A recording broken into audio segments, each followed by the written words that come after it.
साथियों नमस्कार, मैं हूं नीरज पटेल और आप देख रहे हैं नेशनल जनमत। बदजुबानी, बदतमीजी और सर पर चढ़कर बोलता सत्ता का गुरूर, ये तीन वो चीजें हैं जो बीजेपी में किसी नेता का कद बढ़ाती हैं और उसको पीएम मोदी का करीबी बनाती हैं। ये तीनों क्वालिटी झारखंड के गोड्डा से सांसद निशिकांत दुबे के अंदर भरपूर मात्रा में है।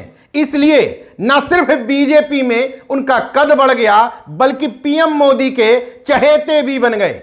इन्हीं तीन क्वालिटी का प्रदर्शन करते हुए झारखंड में एक सभा को संबोधित करते हुए न सिर्फ झारखंड के दो कैबिनेट मंत्रियों का मजाक उड़ाया बल्कि शक्ति के उपासक, माताओं बहनों के पुजारी, पीएम मोदी के संस्कारों को आगे बढ़ाते हुए एक महिला नेता के लिए गाली जैसे शब्दों का इस्तेमाल भी किया।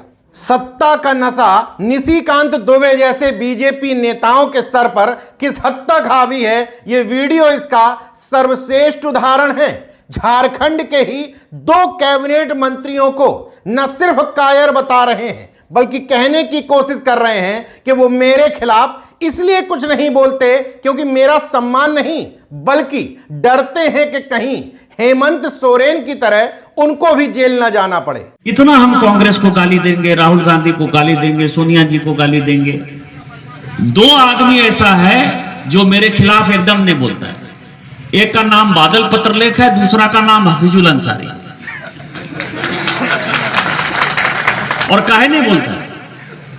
उसको लगता है कि अभी जैसे इन्हीं हेमंत सोरेन का जेल भेज रहे से, शिबू सोरेन का भेज रहे से राहुल गांधी कोई दिन यदि हम्मा बोली दी है तो कहीं हमरे जेल नहीं भेजी जाए। वो डर से नहीं बोलता है, सम्मान से थोड़ा ऐसा बात है, डर से नहीं बोलता।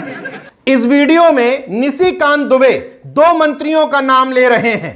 बादल पत्रलेख जो झारखंड सरकार में कृषि, पशुपालन और सहकारिता जैसा विभाग संभालते हैं। दूसरे हफीजुल हसन अंसारी जो अल्पसंख्यक कल्याण मंत्री हैं। इन दोनों के लिए ये बताने की कोशिश कर रहे हैं कि ये दोनों मुझसे डरते हैं। इसके आगे अपने अहंकार का प्रदर्शन करते हुए ये भी कहते हैं कि इनकी जांच तो कोई भी करवा सकता है। निशिकांत दुबे ना सही, सीताराम पाठक ही सही, कोई भी जांच कर देगा। तो सांसद महोदय, यह अधिकार कब से आपको मिलने लगा कि आप मंत्रियों की जांच करवाने लगे? इसका मतलब जनता जो आरोप लगाती है कि ईडी, सीबीआई, इनकम टैक्स जैसी संवैधानिक संस्थाएं बीजेपी की कठपुतली मात्र बन करके रह गई हैं। निशिकांत दुबे शायद अपने भाषण में यही कहने की कोशिश कर रहे हैं। आप लिख के ले लीजिए कि उसका जांच जब होगा आज नहीं कल होगा। निशिकांत दुबे नहीं करेगा, सीताराम पाठक कर देंगे, प्रभात सिंह कर देंगे,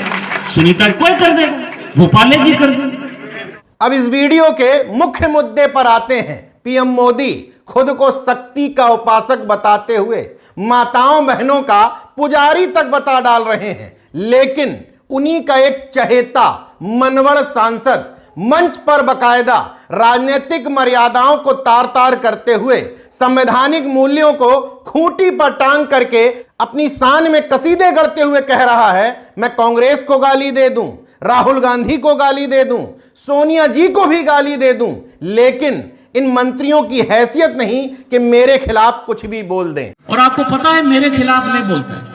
आपने कभी सुना है बादल पत्रलेख को कोई आवाज उठाते हुए? इतना हम कांग्रेस को गाली देंगे, राहुल गांधी को गाली देंगे, सोनिया जी को गाली देंगे। क्या यही बीजेपी का असली चाल चरित्र और चेहरा है? विपक्ष के नेताओं, जिनमें एक महिला भी शामिल है, उनके लिए गाली जैसे शब्द का इस्तेमाल किया जा रहा है। अब गाली अच्छी तो होती नहीं, कम से कम भारत के परिप्रेक्ष्य में मैं नहीं जानता कि कोई गाली अच्छे और सभ्यता के लिए इस्तेमाल की जाती हो। गाली शब्द का मतलब ही है अशोभनीय और असभ्य टिप्पणी करना। मतलब शक्ति की उपासना का मतलब आपके लिए यही है कि विपक्ष की महिला नेताओं को गाली दी जाए।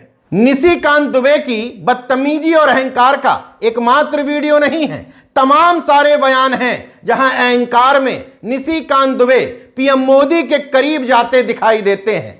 मगर यह वीडियो दिलीप मंडल जैसे सातिर बुद्धिजीवियों के लिए एक सबक की तरह है, क्योंकि इसी झारखंड के रांची में उन्होंने काफी समय बिताया है। हालांकि दिलीप मंडल जैसे सातिर खिलाड़ी को इन बयानों में भी सत्ता का अहंकार और तानाशाही नजर नहीं आएगी। और हैरत की बात, उनके भक्तों को भी नहीं आएगी, क्योंकि जब तक आप दिलीप मंडल की सातिर चाल को समझेंगे, उसी बीच में एक पोस्ट दलित अस्मिता के नाम पर, यादव के नाम पर, पिछड़े के नाम पर, आरक्षण के नाम पर आ जाएगी और उसी के बीच में मोदी भक्ति का घोल पिला दिया जाएगा।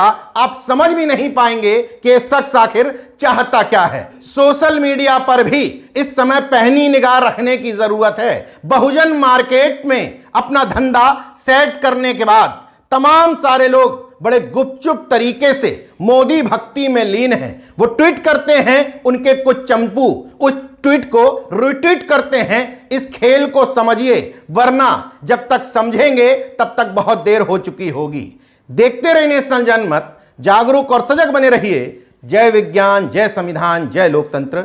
धन्यवाद।